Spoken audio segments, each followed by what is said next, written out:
Jagat Jagannatheshwari, Jagannatheshwari Devi Dasi. At 22, she was initiated by Srila Prabhupada. While not speaking directly to him, she basked in his association in classes and darshans in Vrindavan, Mayapur, and London during the final 2 years of his time with us. I arrived back in Vrindavan just 2 days before Srila Prabhupada left this world, so I got to be there for that momentous occasion, which was also very difficult. There was an announcement at lunchtime that the Kaviraj had given just a few hours to Srila Prabhupada, 5 hours or something, that he had left. The news didn't really sink in. It was hard to accept or even believe it would be possible to carry on without Srila Prabhupada. So it took a long time to deal with that. When that announcement came, I just thought, these Ayurvedic doctors are all bogus. They don't know what they're talking about.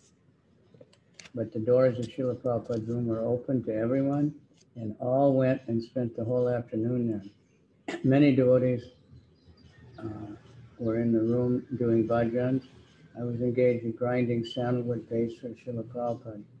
In my naivety, I thought the paste was going to make Srila Prabhupada better.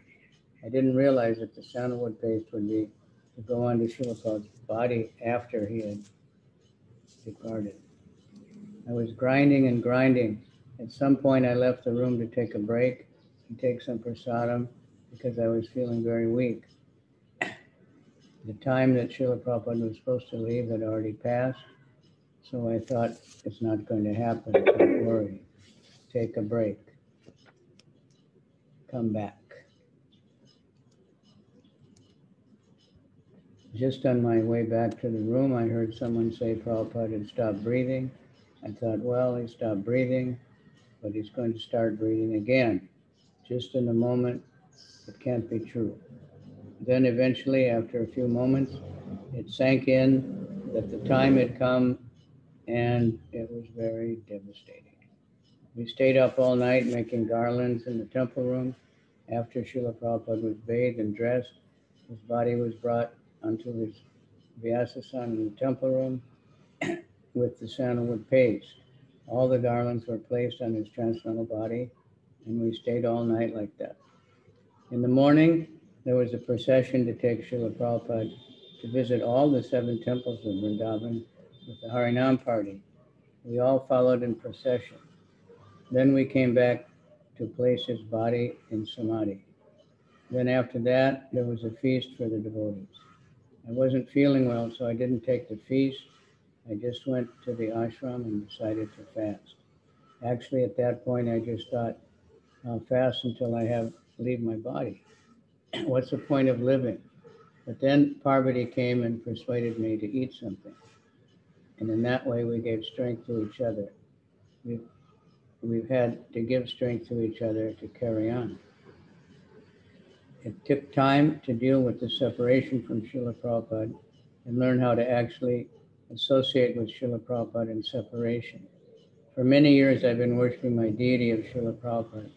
I receive a lot of mercy to be able to personally serve Srila Prabhupada by bathing him, dressing him, offering him food and arti. And of course, I have Srila Prabhupada Vani.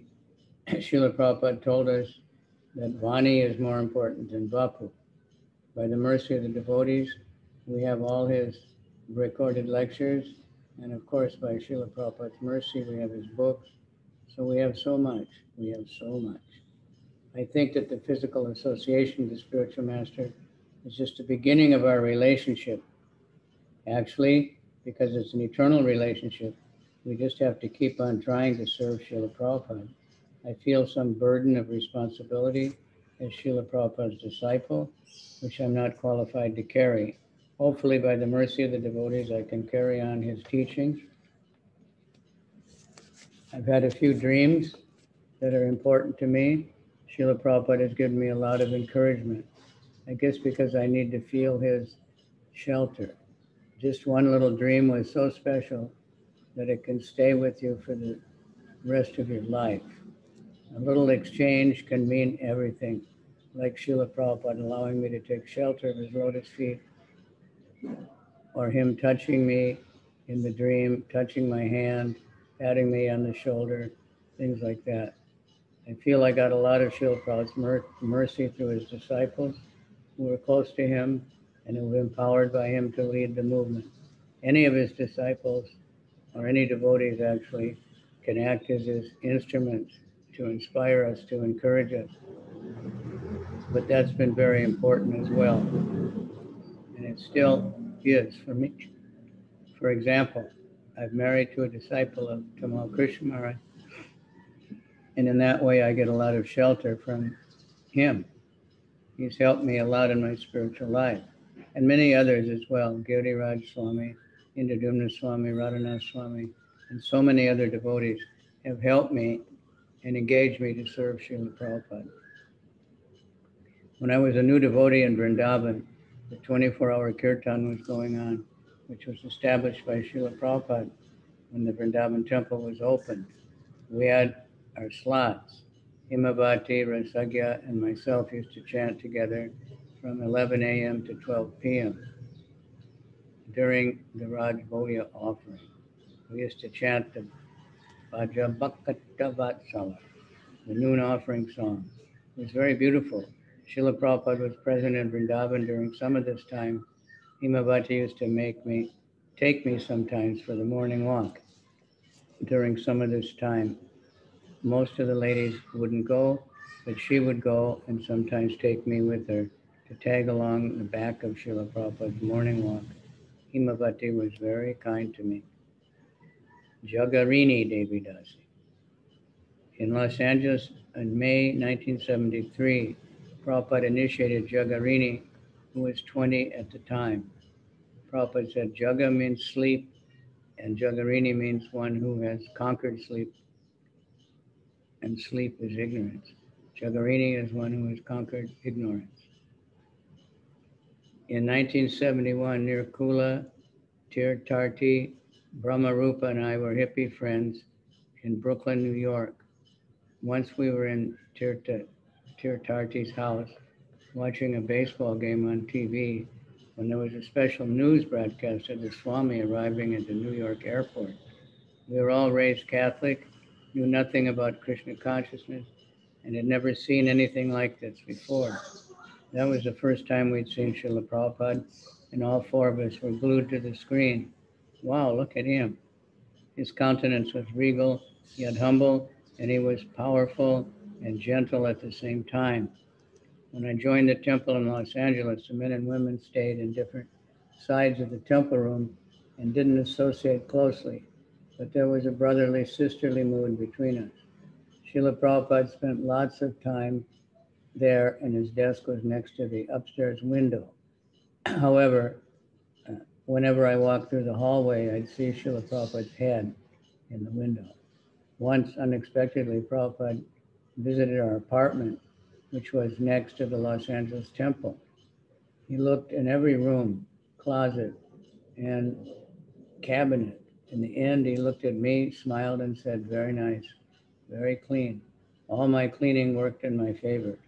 It pleased Srila Prabhupada, and I was happy. And my home had been blessed with his lotus feet. Recently, I started a hospice project in the Mumbai hospital. I prayed intensely to Prabhupada's Murti in the hospital and meditated on doing it the way he wanted. I felt his hand in it. I felt guided by him.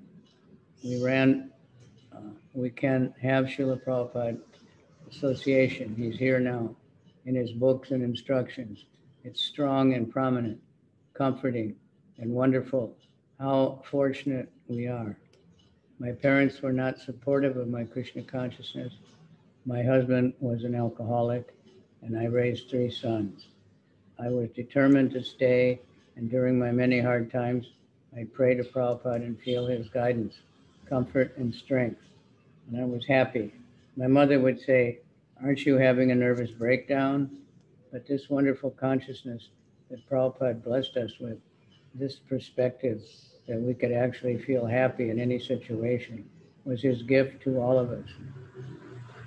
And he's still giving us that gift. Jagatam Dasi, Devi Dasi.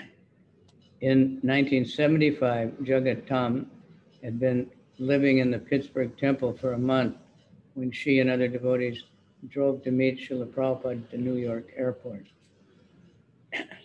There were 200 devotees from different parts of the East Coast engaging in amazing ecstatic kirtan at the airport. When Prabhupada came in, it felt like tears started from my eyes and rushed right up my whole body to squirt out of my eyes. I didn't know what a pure devotee was, but on a deep level, I understood that Prabhupada was a pure devotee.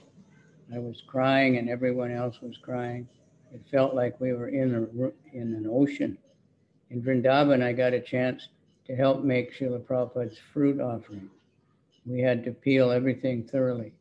All the white segments had to be pulled out of each orange, and every grape was peeled and seeded. So much thought and devotion went into the offering. I realized serving the spiritual master is the same as serving God. I was so contaminated by impersonalism that because Srila Prabhupada never looked at me, I was convinced he didn't like me. It was kind of a egotism based on material conception, not on the spiritual relationship between guru and disciple. But for years I fretted about this in my heart. Then in a dream I saw Prabhupada sitting cross-legged on a cushion and looking at me with an incredibly beautiful oceanic smile that dripped with softness and love. It seemed that Prabhupada was personally there. He put his head to the side and said, "You should train my devotees." That instruction and his personal loving look were the most special thing to me. Once at the manor, I said to Yamuna, "You're so lucky to have had so much personal association with Prabhupada. I'm so unlucky I didn't have that." Soft-spoken Yamuna slammed her hand down on the desk. With much force, I jumped. She said, "This is a misconception. If you read Prabhupada's books and follow his instructions, you are in the association with Srila Prabhupada." So many devotees were with Prabhupada personally, and now they're gone away. It was important for me to hear that. Prabhupada wants me to act according to my nature, which is to preach and give Krishna consciousness. There's nothing else I can do, and by Prabhupada's mercy, that's the only thing I could ever do. When I'm not doing that, I'm happy.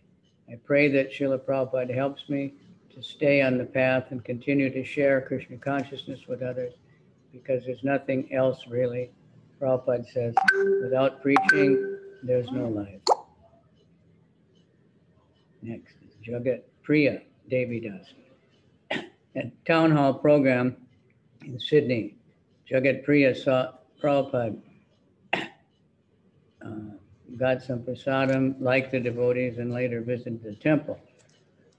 At the end of 1975, after my husband and I had read Srila Prabhupada books, we moved into the Sydney temple where everything was revolving around Srila Prabhupada.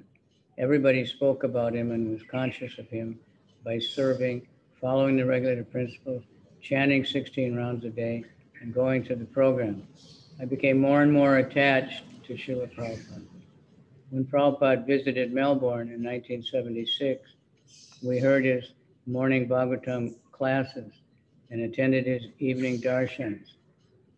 But what cemented my relationship with Prabhupada was after he left in 1975, I was in New Govardhan wondering what's going to happen now. 1977, excuse me. When Prabhupada came to me and said, "Don't think that I have gone.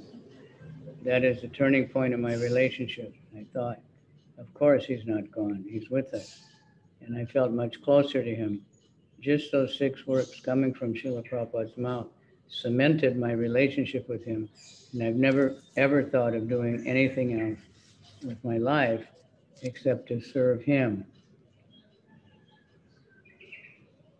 From my experience, Vani is more important than Vapu. Hearing is more important than personal presence. Prabhupada isn't gone at all.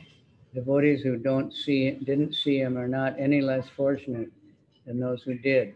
In fact, many devotees who never saw him are much better than I am, and much better than devotees got a lot of personal association with him. Today, devotee friends keep me inspired by their services, their attitude, and their sadhana. If we're genuine devotees, Prabhupada and Krishna will help us go back to Godhead. It's quite straightforward. We need to follow the four regular principles and chant 16 good rounds every day. All right. Next one is Jagatarini, a long one.